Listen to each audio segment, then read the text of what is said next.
پروګرام ته ښه راغلاست. زه ملالۍ بشير یم. د پروګرام په دې برخه کې نن زموږ میلمه وحید ارین دی. وحید ارین هغه افغان ډاکټر دی چې په برتانیا کې اوسي، خو له هغه ځایه افغانانو ته روغتیايي خدمات رسوي.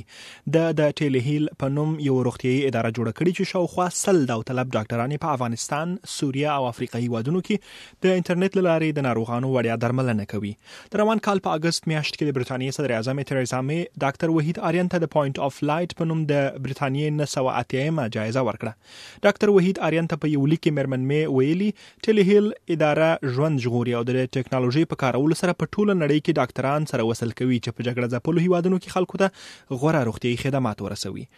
د وحید ارین ادارې د 2013 میلادي کال د روټري د سولې نړیواله جایزه هم ترلاسه کړه. دا جایزه د روټري ادارې لخوا ورکول کیږي چې د نړۍ په 15,000 مرکزونو کې 1.2 میلیونه غړي لري.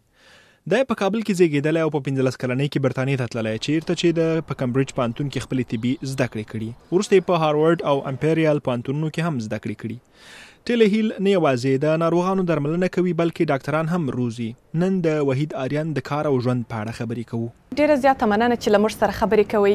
افغانان څه ډول ستاسو له خدماتو څخه خبریږي او بیا تاسو او ستاسو ډاکټر صاحبان د هغوی سره څنګه مرسته کوي؟ سلامونه وړاندې کوم تاسو ته ټولو هیوادوالو ته.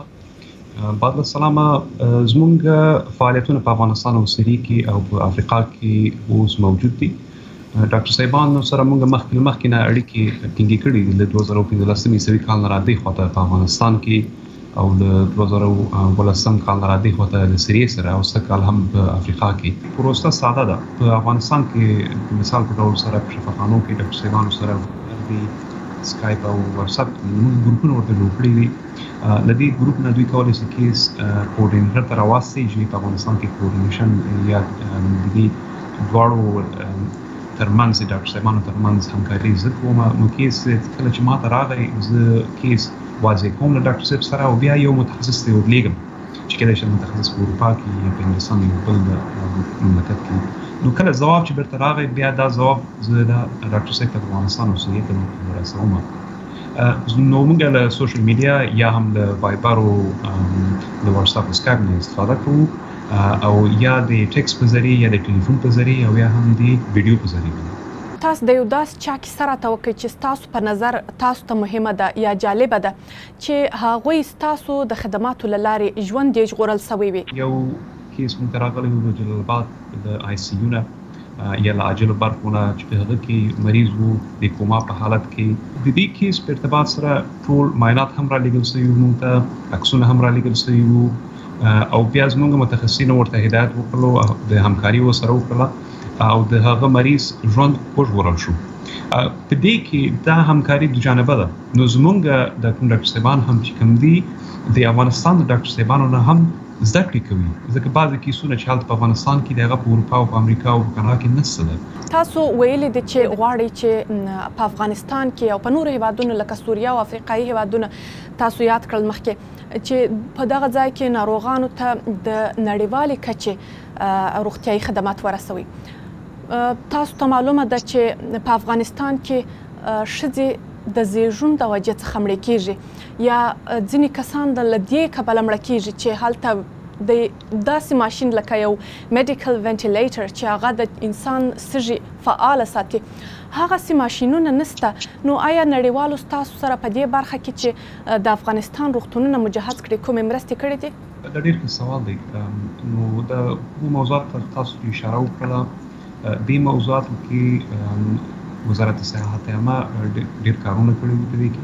البته زموږ کار چې افغانستان کې شروع هم څو د ولسمشر ډاکټر صاحب اشرف غني په هدایت او د همکاري وزارت صحت عامه په همکاري سره د 2015 کال نه راځي خواته مخکې ځي.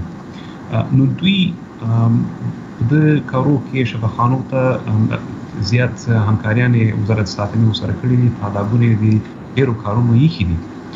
ولې زموږ تنه همکاري چې کوم ده هغه د انټرنیټ موږ د هغه ډاکټرانو کوم نظر چې دی چې په اروپا کې په امریکا او په نورو ډېرو اوچتو ملکو کې دي د هغوی نظر موږ د خپلو ډاکټر صاحبانو مخې ته کېږدو.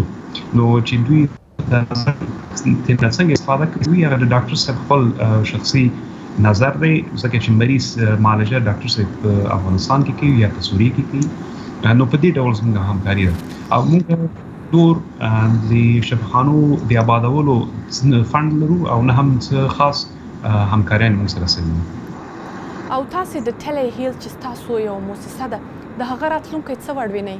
نو زموږ هدف دا دی چې په 15 کلو کې وکولی شو د نړۍ هر ګوټ ته لاړ شو ځکه ټکنالوژي او یا موبایل د هر چا سره اکثره خلکو سره شته دی په هر ملک کې نو موږ څه نوې ټکنالوژي ته هم ضرورت نه لرو نو همدې موبایل نه موږ کار اخلو او غواړو چې خپل امکانات یا کومکونه هر ځای ته ورسوو. ډاکټر صاحب تاسو په افغانستان کې زیږېدلي یاست کورنۍ مو همالته ده که ستاسو سره ده؟ هوکې زموږ کورنۍ زما والدین هم دوی چې دوی زه ډېر زیات خوشحاله یم همیشه یې تشویق کړی یم په پښتو کې کله هم چې زه مریض وم په هجرت کې وو په جنګو کې وو همیشه دا یو خبره مور پلار ماته کوله چې زوی ته درس وایي او د خلکو خدمت وکړي په همدا کې نو د هغې له وجې نه دی د هغوی له دعاګانو له وجې نه دی چې دې درجې ته زه رارسېدلی یم نو دوی نه نړۍ مننه زما خویندې وروڼه هم په افغانستان کې دوی هم ما سره ډېره همکاري کړې ده همیشه ما سره په تماس کې دي او زه یې تشویق کړی یم. ډېره زیاته مننه وحید ارین صاحب چې تاسو زموږ سره خبرې وکړې. تاسو نه هم ډېره مننه. له تاسو هم مننه تر بیا پورې مو پر خدای سپارم.